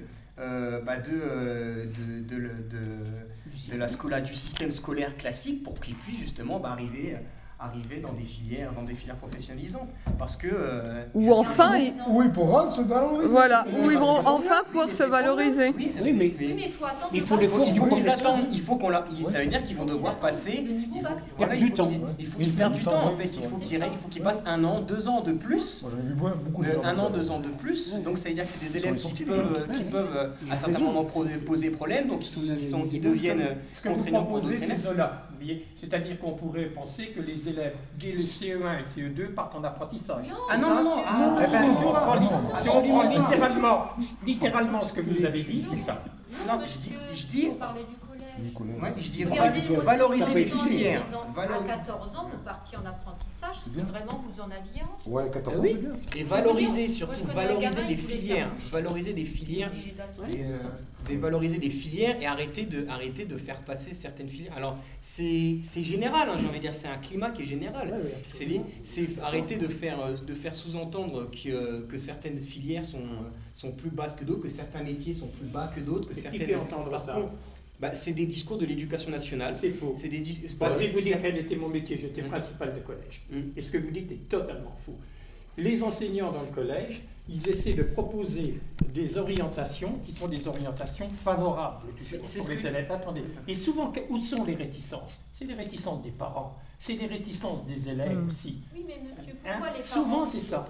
Oui, mais il ne faut pas croire que les enseignants souhaitent le mal pour les enfants. C'est pas ce que j'ai dit, justement. J'ai dit justement qu'il y a des... Je parlais justement d'enseignants que j'ai vus, qui eux, justement, conscients du temps qu'un élève allait devoir perdre pour pouvoir arriver à faire en sorte qu'un élève puisse accéder à certaines filières, se retrouver justement à devoir faire passer très rapidement les élèves, alors que donc justement il reste au collège jusqu'à la 3e. Vous voudriez qu'ils sortent avant la 3e pour aller en apprentissage? Il y a certains élèves, oui. Il y a certains élèves, parce que je les ai vus, je les ai côtoyés. C'est un peu cela. Il y a des élèves, je pense qu'à partir de la 5e, ils savent déjà pertinemment qu'ils veulent faire telle filière, qu'ils veulent faire telle filière, qu'ils ont même déjà certains ont même déjà trouvé des patrons. Le patronat serait très content de ça. Certains patrons locaux, que ce soit dans certaines filières, que ce soit dans l'artisanat, dans la boulangerie, seraient très contents de faire bénéficier des élèves qui le veulent. Wow. Parce que certains sont des enfants d'artisans, savent déjà qu'ils vont reprendre l'entreprise de papa-maman, savent déjà qu'ils vont travailler dans telle ou telle filière, et n'ont pas envie forcément d'aller jusqu'à la 4e, la 3e. Moi je vais rejoindre monsieur, parce que moi je pense que quand même le passage vers un lycée professionnel c'est important pour un élève au contraire d'un apprentissage, parce que après, je parlais de l'apprentissage, mais c'est pour ça que monsieur disait le patronat va être très content. C'est vrai que l'apprentissage à tout va dans le sens du patronat. Hein. Dans un lycée professionnel, on forme à un métier et on continue d'éduquer à un moment donné. Donc ça, c'est important pour un futur citoyen. C'est vrai, mais d'un autre côté, je comprends ce que dit monsieur. Oui, je sais bien. Scolaire, à ce moment-là, pourquoi pas un genre d'alternance à partir du collège. Ben, bien justement, favoriser ce qu'a dit aussi monsieur Mélenchon. Et voilà, c'est ça. C'est-à-dire qu'on a des classes SECPA qui prennent le relais avant de pouvoir aller en lycée pro, mais c'est tellement dévalorisé aux yeux des... Non, c'est vrai. Mais on les prend pour des Mongols, c'est parce que c'est... C'est pas. Les mentalités aussi mettent beaucoup de temps à évoluer. Mais voilà, c'est tellement mal perçu. Moi je sais, mon petit neveu, il est passé en SECPA, et pour que ça passe auprès de ses parents, elle a dû le mettre en SECPA dans le privé. Mais il a été très heureux sur ces 2 années de SECPA. Et après, il était en lycée pro. Pour savoir faire une déclaration d'impôt, pour savoir remplir un formulaire. Vous voulez les envoyer à 12 ans, et vous dites vous-même qu'ils ne savent ni lire ni écrire. Non, mais qu'est-ce que vous allez en faire? C'est d'autres. Quand je dis, c'est les sortir de ce qu'on a du parcours scolaire classique. C'est-à-dire qu'à un moment donné, un élève qui arrive en 4e et qui est complètement largué, il se retrouve à apprendre certaines notions qui ne seront pas utiles. Il faut l'aider. Non, il ne veut plus apprendre, François. Il y a des élèves qui ne veulent pas. Mais c'est pas mal, justement. Mais c'est pas mal. Un élève qui ne veut pas apprendre à faire une baguette de pain, je veux réparer une bagnole, c'est ça qu'ils veulent les gars. Tu leur donnes ça. C'est pas forcément. Il faut dire, c'est pas un mal. Eh ben, pas grave, l'écran, allez, vas-y. C'est pas un mal. Non, mais c'est vrai. Je vois pas ça. Moi, quand je parle de ça, je parle pas de ça comme un mal. Le fait qu'il y a des élèves, en effet, ils veulent pas forcément venir au collège. Par contre, si on leur propose, parce que je l'ai vu aussi, on leur propose des fois de trouver des patrons, de trouver des stages, etc. Mais on le fait pour pouvoir ensuite accéder. Mais on le fait, ça, c'est des schémas. Mais on les envoie en découverte de métiers dès la 4e, dans tous les collèges, et en 3e. Vous parlez de schéma, mais on a des liaisons avec les entreprises, on a des jumelages avec les entreprises. C'est comme ça que ça se passe actuellement dans les collèges. Dès la 4e, on les envoie en découverte de métiers. Vous savez Donc, quand même que mais les il faut... métiers manuels sont dévalorisés. On est d'une génération où tout le monde devait être des intellectuels. Et pourquoi? C'est fini ça. Oui, mais c'est fini depuis combien de temps? Le Mais temps après, de je dis pas remettre que c'est tout volontaire, ça à comme vous niveau. l'avez dit, ça dépend, c'est les réticences des parents. C'est-à-dire que les parents le vivent encore comme ça, donc c'est bien que c'est Bien réel, sûr. ça existe. Bien C'est-à-dire sûr. quand on propose certaines choses à des parents, il y a des parents qui disent non. Alors pourquoi? On ne sait pas. On les a dévalorisés, les métiers manuels. C'est pas forcément Les volontaire, patrons mais il aujourd'hui y a une disent image eux-mêmes qui est qu'ils ont du mal à véhiculée. trouver des bons apprentis. Pourquoi? Parce que sont orientés vers les filières des gens dont on se dit que le bac c'est pas pour eux, ou voilà, des gens qui ont des difficultés, comme vous dites, de lecture, de mathématiques, alors qu'on en a besoin. Pour être un bon ouvrier, il faut quand même savoir, pour calculer. Mais et puis il faut savoir pour faire une baguette de pain, ça va le faire, quoi. Mais je veux dire, si t'as pas... Je vous dis pas le contraire, mais on a tellement dévalorisé les métiers manuels que les parents, quand vous leur dites, votre enfant, ça serait peut-être bien qu'il aille en professionnel, ils se disent, qu'est-ce que j'ai fait, qu'est-ce qui se passe? Mais il faut savoir aussi ce que veut l'enfant. L'enfant, c'est pas un pion qu'on va dire en fonction du marché du travail, en fonction des structures, etc. Il faut lui demander ce qu'il veut faire. Et c'est important. Comment l'orientation scolaire quand vous allez voir la jeune femme qui, en règle générale, fait l'orientatrice? Ça marche très bien, l'orientation scolaire, contrairement à ce que l'on raconte partout. Et on dit c'est la faute de l'orientation. C'est pas vrai. Des mauvaises expériences. Pardon, oui, sûrement. Non, mais lui, il a dirigé comme un collège qui a bien marché. Il faut dire la vérité. Non, mais c'est vrai. Il y a plein d'élèves. Les conseillers d'orientation sont des gens très compétents, très engagés. On n'a pas la même expérience. Non, t'en as eu des comme ça. Mais si vous voulez, c'est comme... Non, mais voilà. Et c'est comme dans toutes les professions. Vous avez des gens qui s'impliquent.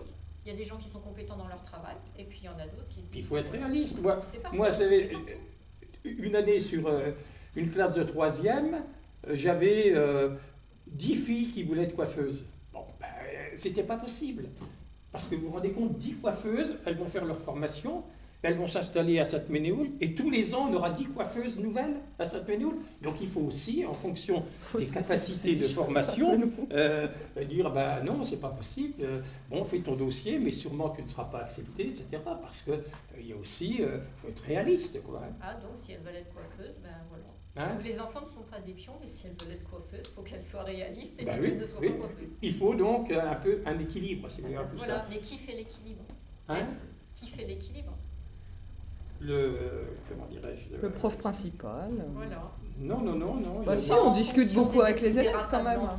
Oui. De leur orientation, des choix Bien sûr. possibles. Ils sont vus par les conseillers d'orientation. Voilà, c'est ça, 3 en fois C'est collaboration. pour dans ça que je l'année. vous dis qu'on n'a pas la même expérience, effectivement, du conseil d'orientation. On sort un peu du sujet. Et Ouais, mais on ils est étaient dans sortis. quel collège? On est parti Ah, là. moi, c'est vrai. il on était, s'est- on est loin. à Bureau, oui. C'est bien, j'allais partir. C'est un bon collège, oui. Ah, mais je ne dis pas le contraire. Oui, c'est bien. Mais un peu comme vous dites, c'est-à-dire que quand vous voulez faire quelque chose, on peut toujours vous Mais, décourager. c'est bien. On ne va pas non plus rester sur des Non, problèmes scolaires. hein. non. Mais je vous dis, on peut discuter sur tout. Il y a toujours du bon, du moyen et puis C'est du pas moins facile. bon. C'est partout. C'est partout. Et c'est des sujets justement de société. On Parce travaille sur que de l'humain. de On travaille pas sur, C'est ce que je vous disais. On travaille sur de l'humain. Alors déjà qu'en production pure et dure c'est difficile, mais alors là sur de l'humain c'est encore autre chose. Est-ce que du coup a proposé M. Mélenchon pendant sa campagne de pousser les lycées Oui. professionnels pour justement faire sortir Tout à fait. Bien sûr. des Les professionnels talents, de plus bah, bien haut sûr. niveau, Bien de plus sûr. haut niveau, ça tombe sous le sens. Parce Ça que- veut dire qu'un élève, il Voilà. pourrait y accéder plus tôt et du coup il passait plus de temps. Parce que parce qu'en plus c'est du temps de formation supplémentaire. Donc l'ouvrier à la fin il est quand même plus performant. On a valorisé quand même les lycées professionnels parce qu'il y a des formations jusqu'au bac pro quand même. Hein. Tout à fait. Et après, avec le bac pro, on peut rentrer en IUT, En ouais, BTS, c'est ça, ouais, BTS. Heureusement. Donc, Mm. je pense qu'il s'est fait des choses très positives pour valoriser l'enseignement professionnel.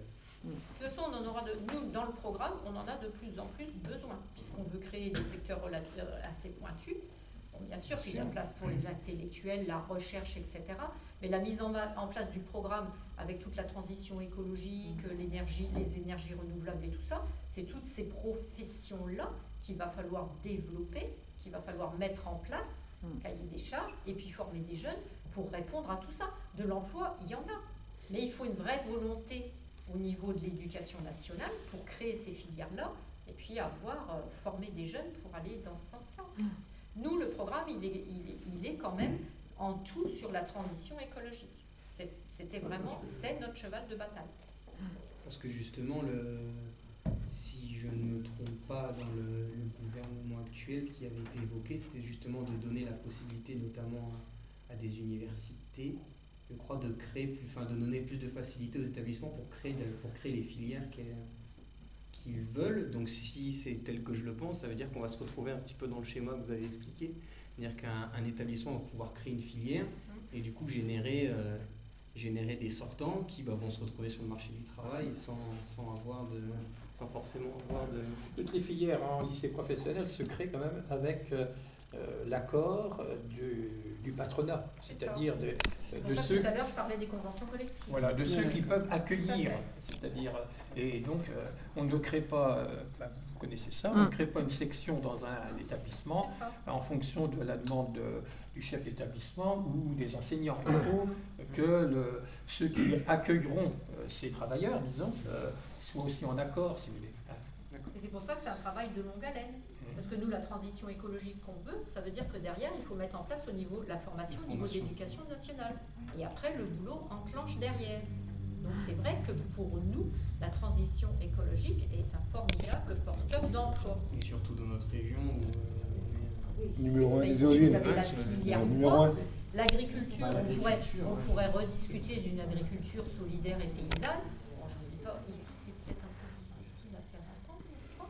Mais bon, normalement, on devrait pouvoir, on voudrait nous créer des postes enfin des postes entre guillemets, mais les exploitations agricoles telles qu'elles sont aujourd'hui surdimensionnées, elles n'ont pas lieu d'être. Et dès que vous avez une petite exploitation qui est libre, hop là, c'est le grappin dessus, ils sont tous en train d'essayer de se partager le morceau, ça tire d'un côté, ça tire de l'autre. Ça, normalement, on veut un maillage du territoire pour que ces choses-là s'arrêtent. On est en surproduction permanente, ça ne ressemble à rien. Et puis à côté, vous avez des agriculteurs qui n'ont rien, qui se pendent, qui se suicident, qui sont acculés à la misère par les grands groupes. C'est pour ça que je vous disais, on est sur la farme des 1000 vaches pour le lait. Et après, on entend que les éleveurs laitiers, ils n'arrivent pas à vivre de leur production. À quoi ça ressemble? C'est incroyable. Puis c'est pas satisfaisant, j'imagine, pour un paysan de produire dans ces conditions-là. J'ai rencontré, dans le cadre de mon travail, donc j'ai rencontré un agriculteur qui faisait refaire une maison et donc on a discuté un petit peu. Il est éleveur bovin. Alors je ne cacherai pas que je ne mange pas de viande. Donc forcément, il me dit je fais de la céréale puis j'élève des animaux. Je dis vous savez, moi je ne mange pas de viande. Il me dit bon? Je lui fais oui. Je lui dis c'est pas que j'aime pas la viande. Hein, je suis un être humain, donc voilà. Et d'avoir vu ce que j'ai vu dans les abattoirs, je ne peux plus cautionner. C'est comme le reste. Finalement, je suis un peu comme Monsieur Mélenchon. J'ai plein de colère en moi et de choses qu'il faut qu'elle ressente. Et ce monsieur-là, c'est ce que je lui ai dit. Je lui ai dit, votre métier, il est tout à fait respectable. Si vous n'élevez pas en batterie des animaux qui n'ont rien demandé à personne, vous avez des prés, vous les élevez correctement, etc.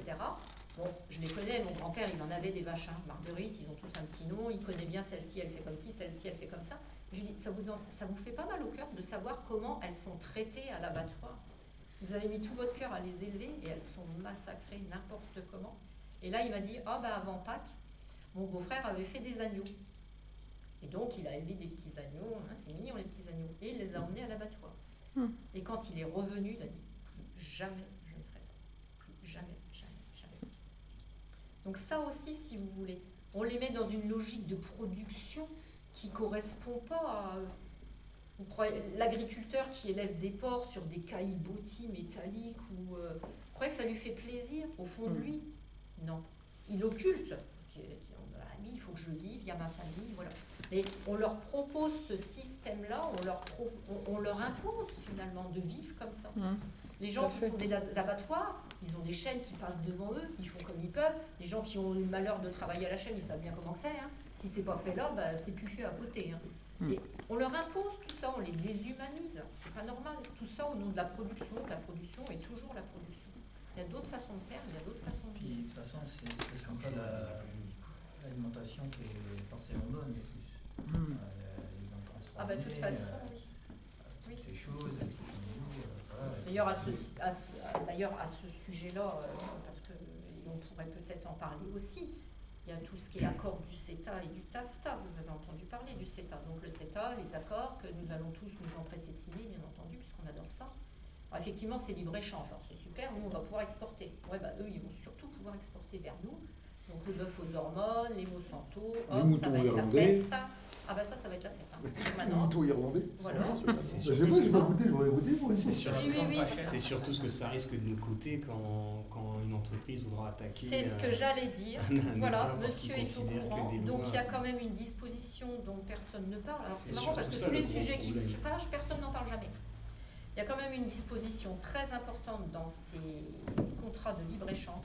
C'est qu'en fait, toute entreprise multinationale pourra se servir du tribunal arbitral de l'ICS, donc traduit en français, ça donne le système judiciaire pour l'investissement, et pourra attaquer des dispositions légales ou réglementaires qui font baisser leurs bénéfices en demandant des dédommagements et de défaire les dispositions. Donc ça veut dire que les entreprises pourront attaquer l'État si jamais au niveau législatif, nous légiférons sur quelque chose qui fait baisser leurs bénéfices. C'est-à-dire qu'en fait, les multinationales seront souveraines par rapport à l'État français. C'est ça les contrats de libre-échange.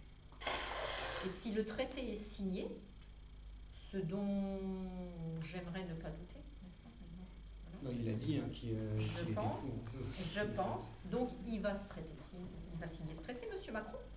La conséquence sera que s'il y a un nouveau gouvernement, on sera bloqué par l'organe de coopération réglementaire du CETA.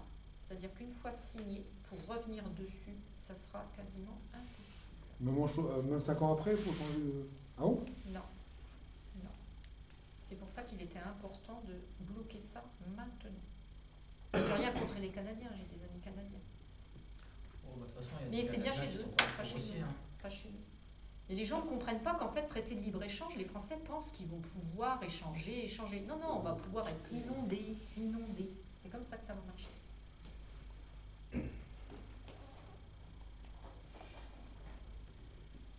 C'est pour ça que... Il faut voter Mélenchon. Merci, monsieur. Non, mais c'est vrai. T'as payé pour dire ça? Non. Moi, je suis sans parti. Je ne suis pas encarté non plus. Moi. Non, mais moi, je vous dis, j'étais pas encarté, mais quand vous commencez à réfléchir à tout ça, je suis désolée, on est sur un territoire, les gens votent ce qu'ils veulent, mais on est sur un territoire qui vote à droite, où beaucoup de gens ont voté Le Pen. Madame Le Pen, elle ne s'opposera pas contre tout ça. Non, ah non, c'est pas la elle peine ne de parler s'opposera de... pas contre ces choses-là. Voilà. 2020, ici, tu verras le municipal. Mais je sais pas, il était, bien, c'est je monsieur vote pour toi. Kourou, le maire. Il est question que ce soit lui qui se présente pour les législatives pour En Marche. C'est ce que dit l'Union régulièrement, avec une photo. Il a dit que c'était du tout cuit, mais pour l'instant, on n'a rien vu. Non, mais il a coupé le coche. Le Verdelet, il a dit que c'était du tout cuit. Et pour l'instant, je crois qu'il n'y a pas encore. Pour l'instant, on entend, ils ont jusqu'à vendredi pour oui, donc après, ça c'est possible. Puisque nous, ça a été fait déjà ce matin. Après. Mais donc, voilà, pour l'instant, à part M. Vattel, on ne sait pas trop qui est en Ce qui s'est passé, c'est que notre ami apparu s'est rapproché d'eux. Et alors, ils ont voulu le ménager. Voilà. On savait même qu'il allait peut-être devenir... Voilà, parce qu'il espérait devenir ministre. Et dans ce cas-là, sa circonscription, où il va présenter une femme, là... Lise Magnier. Voilà, donc on ne va pas aller l'ennuyer sur sa circonscription, qui est quand même sa circonscription. Donc c'était un peu ça. Et en plus, Kourou, quand même, qui est mon ennemi personnel, Kourou s'est présenté aux dernières élections législatives. Il a fait un score magnifique, 4,4%. Il a fait 4,4%. Alors, c'est vrai. Et puis en plus, je ne sais pas si ça compte, il a eu quand même pas mal de mandats. Il a été pendant 4 ou 5 mandats, 3 mandats de maire, 2 mandats de conseiller départemental. Donc ça, enfin, je crois qu'ils ne sont pas assez près quand même Macron. Parce qu'on a vu que de Sarnez est député et ministre, etc.